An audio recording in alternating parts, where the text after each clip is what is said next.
कहते हैं कि विकल्प कई मिलेंगे मार्ग से भटकाने के लिए, विकल्प कई मिलेंगे मार्ग से भटकाने के लिए, संकल्प एक ही काफी है मंजिल तक जाने के लिए। जय हिंद दोस्तों, मैं शशांक शुक्ला स्वागत करता हूं आप सभी का वायरलेस क्लासेस की इस लेटेस्ट वीडियो में। दोस्तों ये हमारा लेक्चर नंबर 3 है क्लास 12 केमिस्ट्री का, जिसमें आज हम पढ़ने वाले हैं विलयन के प्रकार और उसकी सांद्रता के बारे में। कल में हमने क्या पढ़ा था? कल हमने पढ़ा था विलयन क्या होता है और विलयन के घटक क्या होते हैं, विलेय तथा विलायक। अगर विलयन की बात की जाए तो विलयन क्या होता है? दो या दो से अधिक पदार्थों के समांगी मिश्रण को विलयन कहते हैं। और विलेय की बात की जाए तो क्या होता है? जो अवयव कम मात्रा में उपस्थित होता है या विलायक को छोड़कर जो अवयव विलयन में उपस्थित होता है उसे क्या कहते हैं? विलेय कहते हैं। और विलायक क्या होता है?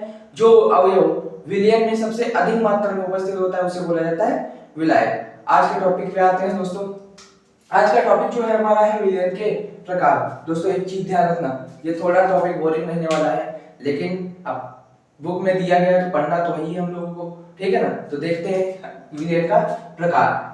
देखिए हमने कल क्या बताया था आपको कि विलायक जो होता है वो विलयन की प्रावस्था को निर्धारित करता है। मतलब प्रावस्था को निर्धारित करना मतलब उसकी भौतिक अवस्था को निर्धारित करना। अगर विलायक ठोस हुआ तो विलयन भी ठोस होगा, और अगर विलायक द्रव हुआ तो विलयन भी द्रव होगा, और अगर विलायक गैस हुआ तो विलयन भी गैस ही होगा।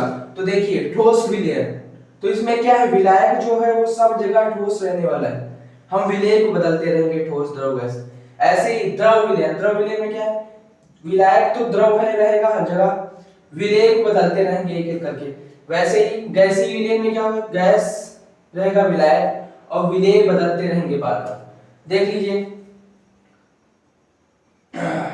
ठोस का ठोस में, ठोस का ठोस में एक उदाहरण देख लीजिए, देख रखा है सोने में तांबे का मिश्रण। ऐसे ही द्रव का ठोस में सोडियम पारा अमलगम।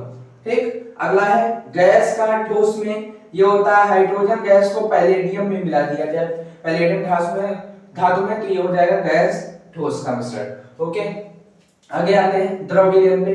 तो होता है ठोस का द्रव में, ठोस का द्रव में ग्लूकोज को बोल दीजिए पानी में, नमक को बोल दीजिए पानी में, तो ठोस का हो जाएगा द्रव में। अगला है द्रव का द्रव में, द्रव का द्रव में एथेनॉल, एथेनॉल को पानी में मिला दीजिए, ये हो जाएगा द्रव का द्रव में। और गैस का द्रव में तो ये होता है जल में घुली हुई ऑक्सीजन, जल में घुली हुई ऑक्सीजन। अगर जल में ऑक्सीजन ना घुली हो तो मछलियां में जो है तालाब में वो जिंदा ही ना रह पाए। ठीक है दोस्तों, आगे आते हैं गैसीय विलयन में। तो गैसीय विलयन कौन सा है?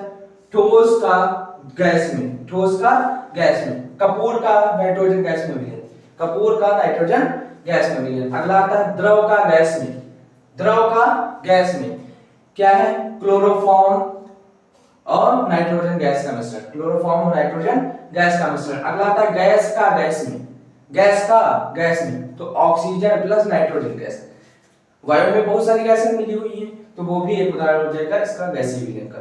ठीक है दोस्तों, तो ये हमारा खत्म होता है विलयन के प्रकार। और ये प्रकार किस अवस्था पे हैं? तो भौतिक अवस्था के आधार पर ये प्रकार है हमारे। ठीक है दोस्तों, आगे देखो सांद्रता की बात करते हैं। सांद्रता क्या होती है?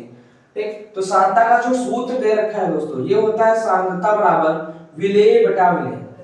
सांद्रता बराबर विलेय बटा विलयन, मतलब किसी विलयन में कितना विलेय उपस्थित है, किसी विलयन में कितना विलेय उपस्थित है, यही उसकी क्या कहलाती है? सांद्रता कहलाती है। परिभाषा कैसे बनाओगे? तो किसी विलयन में उपस्थित, किसी विलयन में उपस्थित विलेय पदार्थ की मात्रा को, किसी विलयन में उपस्थित विलेय पदार्थ की मात्रा को विलयन की सांद्रता कहते हैं। किसी विलयन में उपस्थित विलेय पदार्थ की मात्रा को उसकी क्या कहते हैं? सांद्रता कहते हैं। अब एक क्वेश्चन आता है, यहाँ पे पूछा जाता है कि एक ये है, इसमें वाटर ले रखा है हमने, और ये एक बीकर है, इसमें हमने पानी ले रखा है। इसमें क्या कर रहे हैं हम लोग? इसमें डाल रहे हैं 50 ग्राम चीनी, 50 ग्राम चीनी, और इसमें डाल रहे हैं 250 ग्राम चीनी। तो तन और सांद्र बताना है, तन और सांद्र विलयन बताना है कौन सा होगा। तो एक चीज ध्यान रखिएगा, जिसमें विलेय की मात्रा ज्यादा, विलेय की मात्रा अगर ज्यादा है तो वो होगा सांद्र विलयन। क्या होगा? सांद्र विलयन। अगर ध्यान न दिख रहा हो तो इधर देख लीजिए। अगर विलेय ज्यादा, अगर विलेय ज्यादा, तो ये होगा सांद्र विलयन। विलयन क्या होगा? सांद्र होगा। ठीक, और अगर विलेय की मात्रा कम, अगर विलेय की मात्रा कम, तो ये होगा तनु विलयन। तनु विलयन। तो ध्यान रखिएगा, हम दो विलयन को कंपेयर करेंगे, जिसमें विलेय की मात्रा ज्यादा होगी वो हो जाएगा सांद्र, और जिसमें विलेय की मात्रा कम होगी वो हो जाएगा तनु। अगर कोई परिभाषा पूछे सांद्र और तनु विलयन की तो क्या कहोगे? ऐसा विलयन जिसमें अपेक्षाकृत विलेय की मात्रा अधिक होती है सांद्र विलयन कहलाता है। ऐसा विलयन जिसमें अपेक्षाकृत विलेय की मात्रा अधिक होती है सांद्र विलयन कहलाता है। और जिसमें अपेक्षाकृत विलेय की मात्रा कम होती है, ऐसा विलयन जिसमें अपेक्षाकृत विलेय की मात्रा कम होती है, क्या कहलाता है? तनु विलयन कहलाता है। आई होप क्लियर हुआ होगा। अब इन दोनों में कौन सांद्र है? तो 250 ग्राम चीनी वाला सांद्र है और 50 ग्राम चीनी वाला तनु विलयन है। आई होप क्लियर हुआ होगा आपको हर चीज। फिर से रिवाइज करते हैं सांद्रता को हम लोग, इस चीज को आप एक बार फिर से पढ़ लीजिएगा। ठीक, सांद्रता को हम रिवाइज कर लेते हैं। सांद्रता क्या होती है? किसी विलयन में उपस्थित विलेय पदार्थ की मात्रा, किसी विलयन में उपस्थित विलेय पदार्थ की मात्रा उसकी क्या कहलाती है? सांद्रता कहलाती है। अगर विलेय पदार्थ की मात्रा ज्यादा है, दो विलयन को आपस में देखेंगे, अगर विलेय की मात्रा ज्यादा है तो हो जाएगा सांद्र विलयन, और विलेय की मात्रा कम है तो हो जाएगा तनु विलयन। ठीक दोस्तों, अब हम लोग अगले चैप्टर, अगले टॉपिक में सांद्रता के पद पढ़ने वाले हैं अगले लेक्चर में।